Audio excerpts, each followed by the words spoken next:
where those who perceive truth may strive to make others see. A big, powerful America, and shoot them for what? On that continent, we are trying to forge a new identity for which we need each other. With the last words on my lips, that I am a revolutionary. And you're going to have to keep on saying that. Now, this is from the book of Global Investigative Journalism, and this is going to be a part of the War Crime series.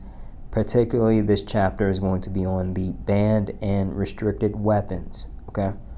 And this is coming from our translator, Nick Waters. The weapons of war must be abolished before they abolish us. And that is a quote from JFK. When it comes down to banned and restricted weapons, it is a contradictory statement. I believe I'm saying that wrong, but it's a contradictory statement in the fact that there are no real rules to war, okay? The idea of war is diplomacy by other means, okay? That's one way to really view war, okay? This isn't, we're going over this so really everybody gets an understanding of the idea, just how far the enemy is willing to go in the eyes of everyone else, okay, in the eyes of the international court system.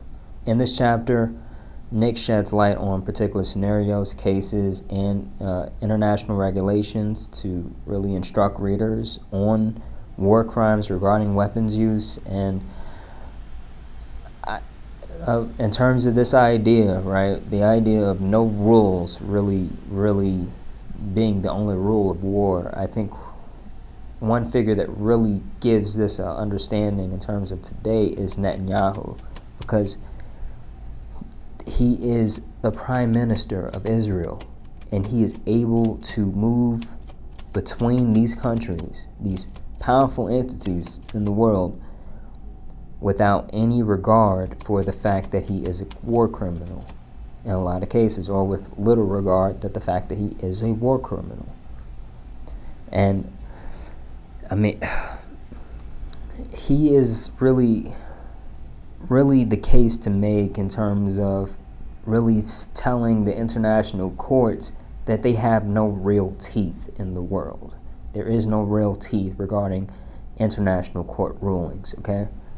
And when it comes down to civility, it's a responsibility of the people who hold power in the world, okay?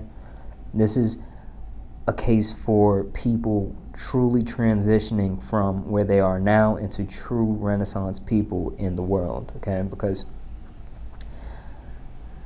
when we truly become Renaissance people, the idea is that we will carry that, we will be representatives of the power that the U.S. has on the world stage. We won't simply just be people. We will be representatives of that particular nation in a way, okay? Because we do hold a lot of power in the United States.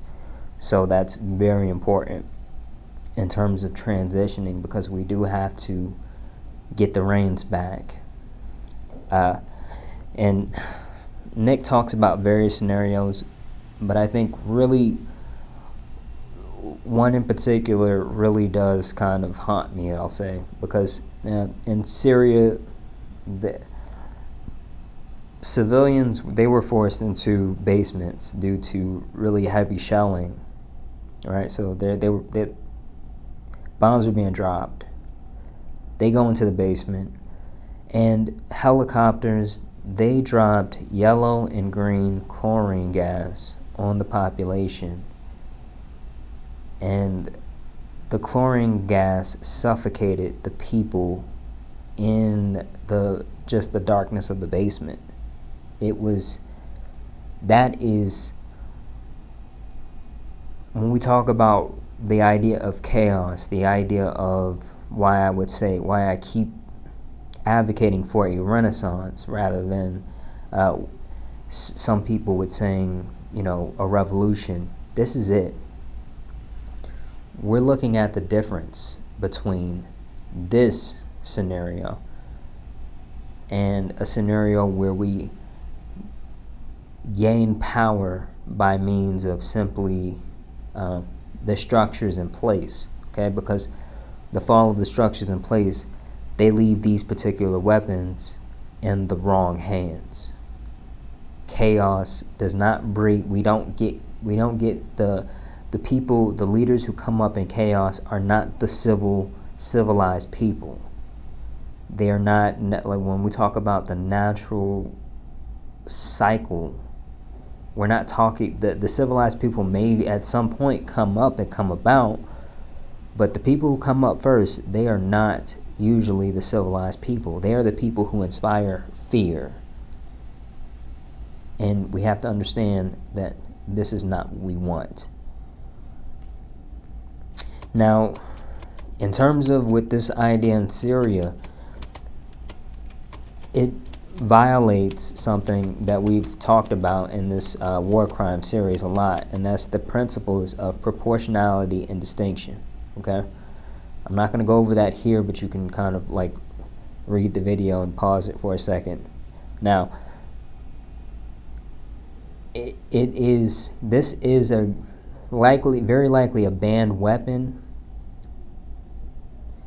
and this is very likely a restricted weapon use, but just an idea of whether this was legal or whether you were witnessing a crime is on the fact of simply the idea of proportionality, right? You can't simply drop a significant amount of gas on a populace and think like, oh, we're just aiming for the amount of soldiers that we've seen in this populace, when you know that there are civilians there. Okay, now this is, in terms of this idea, what's happened there, this is disregard, blatant disregard for civility, blatant disregard, right? War already, I think, is kind of you kind of already have to take what it is with war in general in some cases, but there is a demonstrated there is an installed sense of civility in regard to how the international courts regulate or dictate what is legal and what is illegal about war.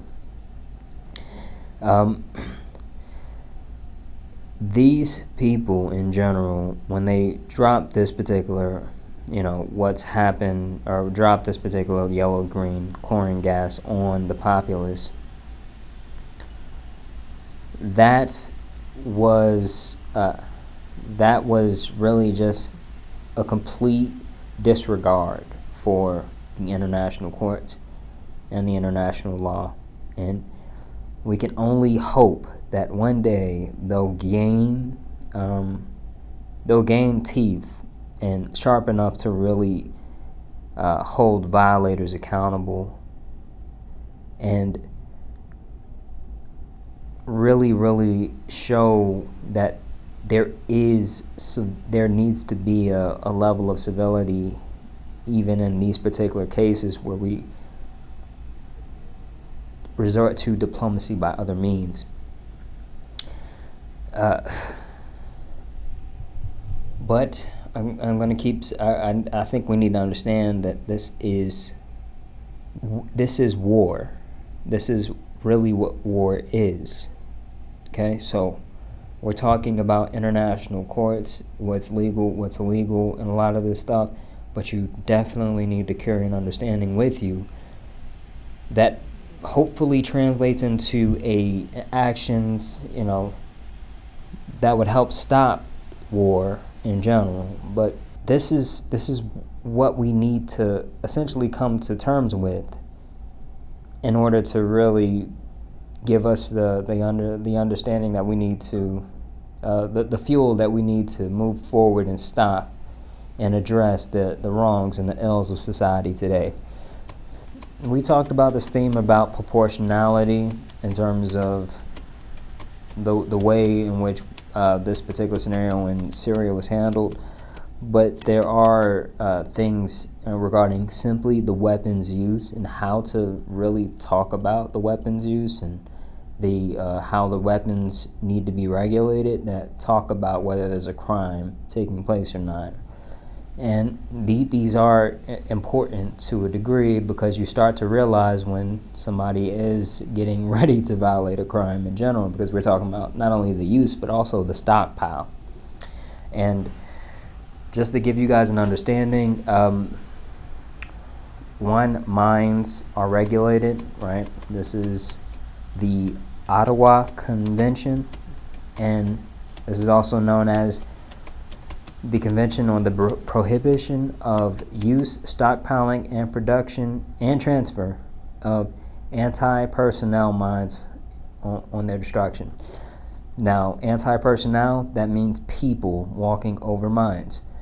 Vehicle mines don't have the same regulation. They have a different regulation. I'm not sure exactly why that is, but hey, if you know, please let me know in the comments.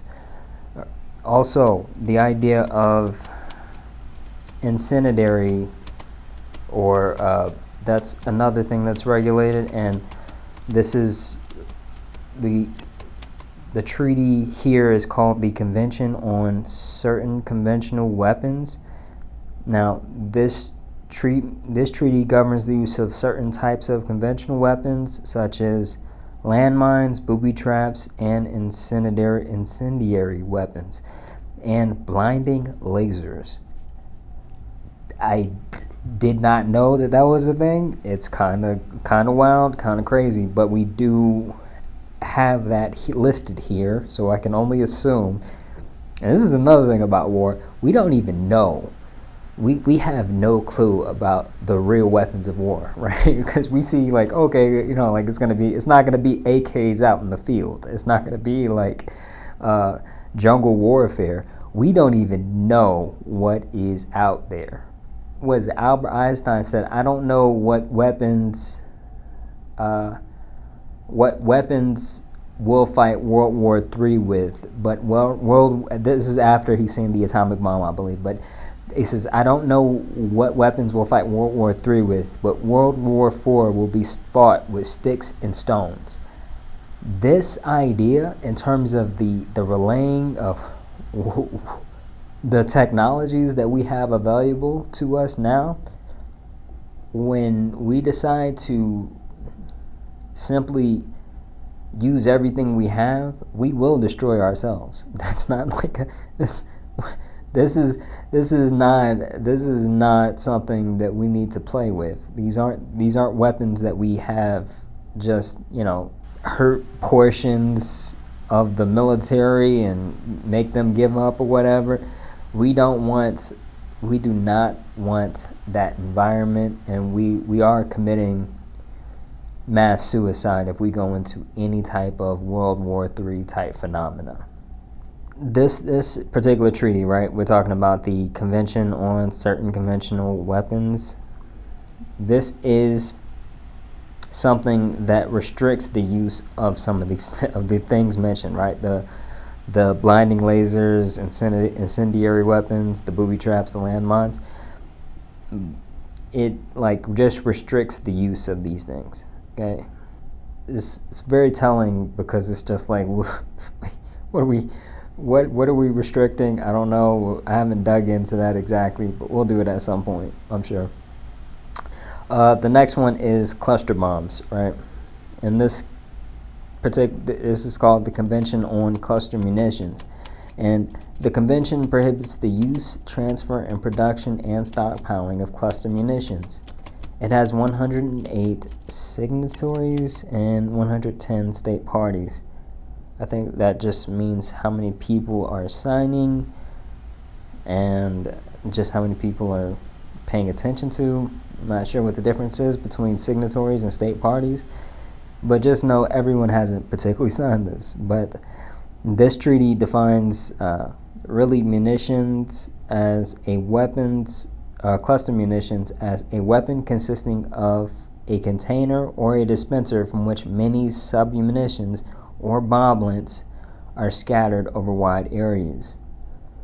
Now, this is something that goes kind of into the principles of proportionality, right? Because if you're trying not to violate the international crime or the international law, you just wouldn't use this in, a city. But in a place like a desert where it's only, you're only surrounded by, or you're using this in an area where there are only soldiers, that's another thing in itself. The next one we're talking about is Biological Weapons Convention for biological pathogens and things of that nature. Okay, and we're talking about a convention that governs just disease-causing organisms or toxins that are used to harm or kill humans, animals, or plants. Now, it effectively prohibits the development, production, acquisition, transfer, stockpiling, and use of biological weapons and toxic weapons. So, this is, this in particular scares me because I worked in a lab before as a research specialist, and that was one thing that I always thought about, as I kind of work, is just like, or not, not always, but I think about sometimes in terms of the capabilities that we're talking about here, because there were places and portions of the lab that I wasn't allowed to go in because they were working on certain things and they had another degree of protection for that particular lab. But it really does, you start to see how these things can be formed and start to gain more insight on that, and you start to understand that someone who does not care about humanity would be a very real problem in these particular environments. And that's something that I've always kind of looked at as like we gotta definitely have some kind of understanding between people in science and what they're capable of and what they have access to. And we have to carry that understanding as a whole with society. Also, there is the Chemical Weapons Convention.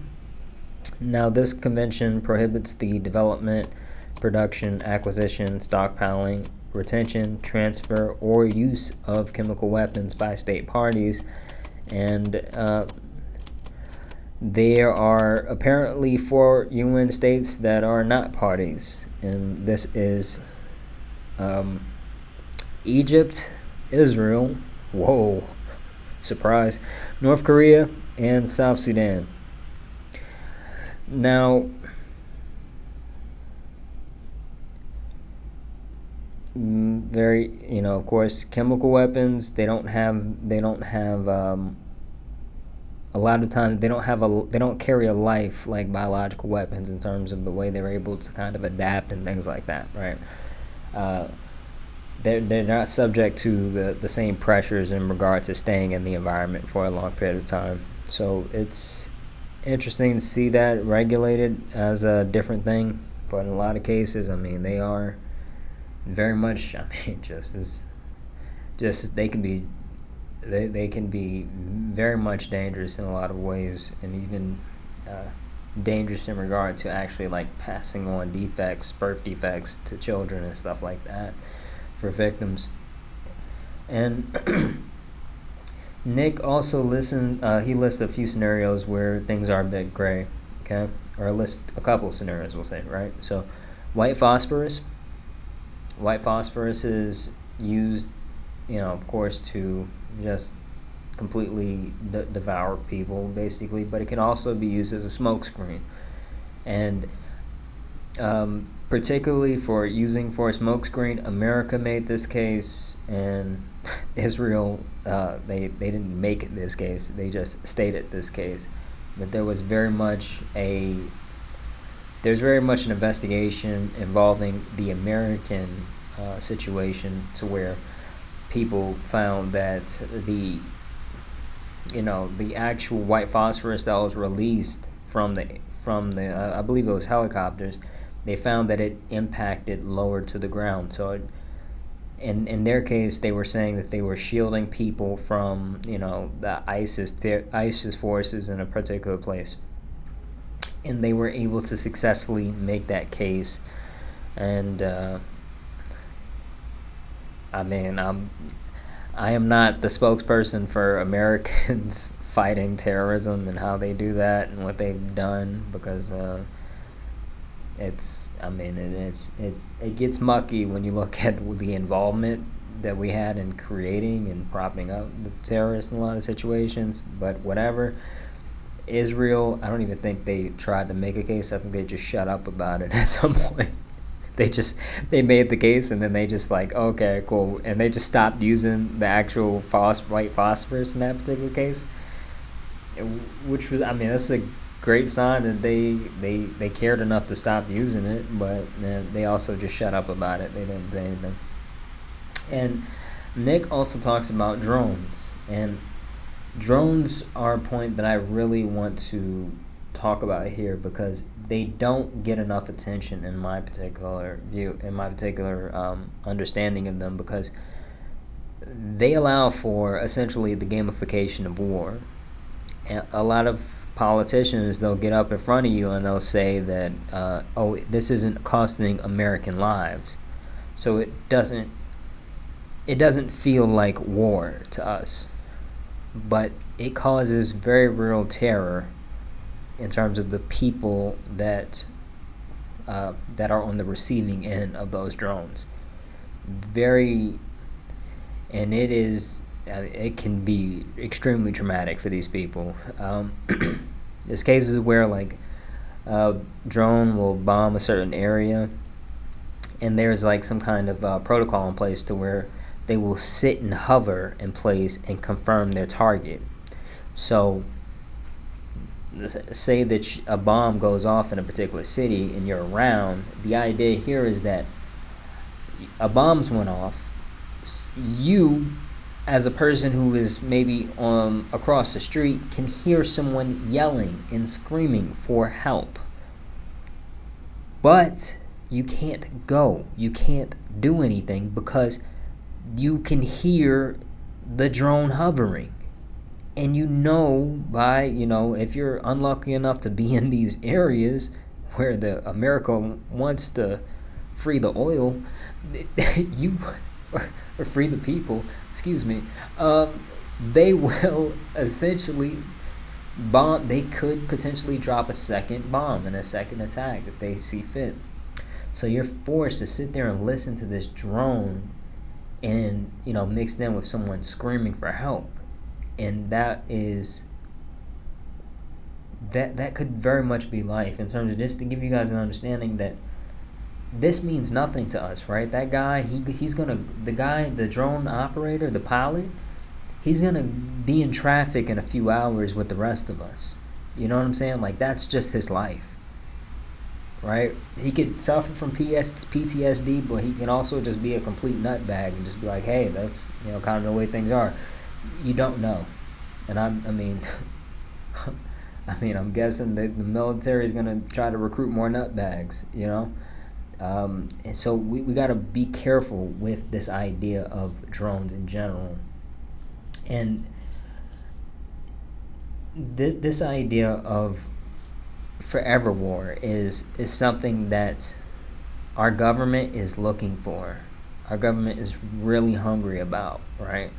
And not particularly the politicians, just the people that pay them off, right? Because I honestly think politicians, the only thing a politician is good for is supposed to be keeping us out of war, right? That's the idea of politicians. The proliferation of politicians is the idea that, hey, we can do this by other means, right?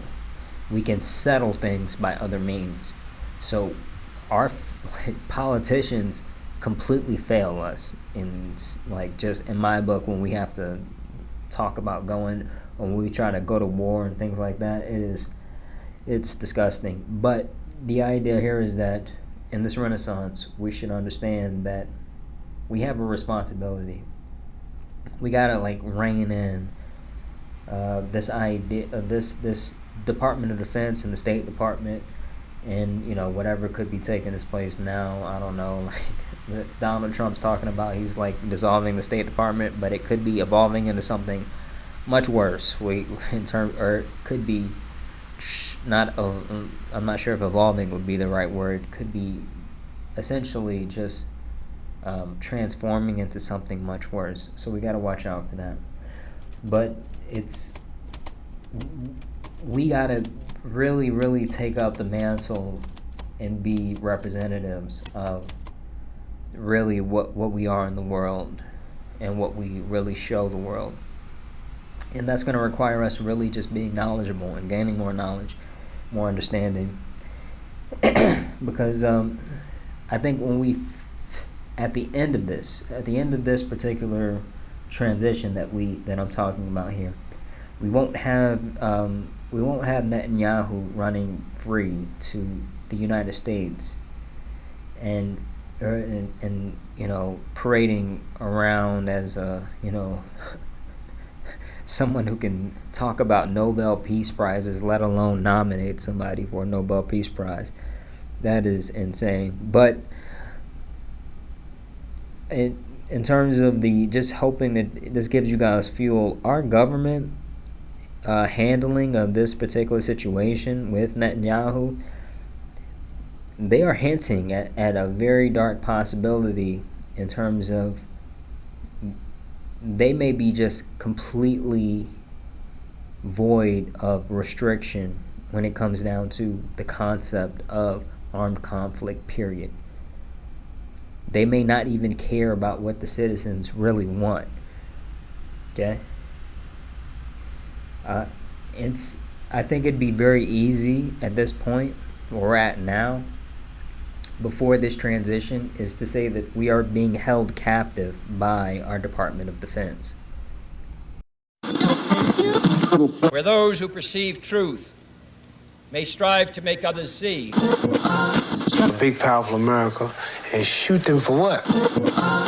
On that continent, we are trying to forge a new identity for which we need each other. With the last words on my lips, that I am a revolutionary. And you're going to have to keep on saying that.